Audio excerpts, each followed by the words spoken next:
ধর্মীয় এখন ঝামেলাটা তো তুমি যে নতুনটা ধরছো এটার কাহিনী কি? না না আমি তো কিছু বলি না, ওরা এমনি তো। তো আমি ঠিক। অস্ট্রেলিয়া আমেরিকা না না এটা কিছু দেশের বলি বাইরে না। এগুলো কি? আমি একবার বলছিলাম যে আমার শুনে যাইতে চাই। এ, কাহিনী আছে ভাই, ওরা তো আর হুদাই কয় না, স্যার কিছু না কিছু তো কাহিনী আছে। আসলেই নাই, থাকলে আপনারা বলে দিত।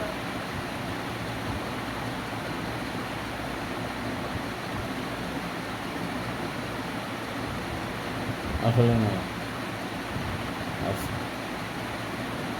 থাকলে তো বলতাম। মামা আনছিল, বলতেছিল যে আম্মু বলে বিয়া দিয়ে দিবে, বিয়ে দিয়ে দিবে। আমার মামা তো এক অস্ট্রেলিয়া চলে আসছে বুঝলি? এই এই কাহিনী। আর কি কাহিনী? তখন মামা বলে যে আরো পড়তে হবে, ও পারবে।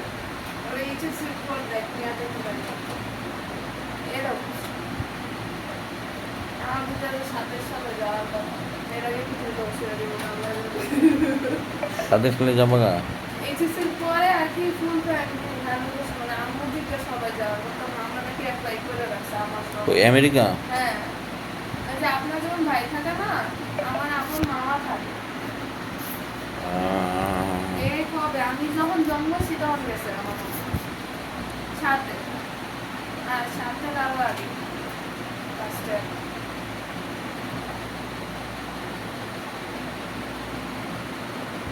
তো ওরা মিলে নিয়ে মজা গেছে।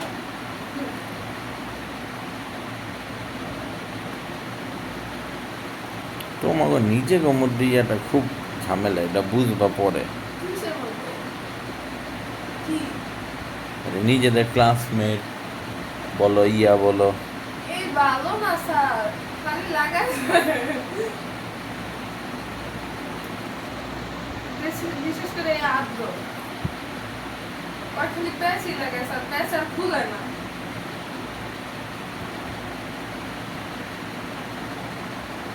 এই রাফির এভাবে মনে করতেছে আমাদের নতুন ক্লাসমেট হইলে মনে হয় রাফির পছন্দ, এটা তো আর মাথা খায় করতেছে স্যার।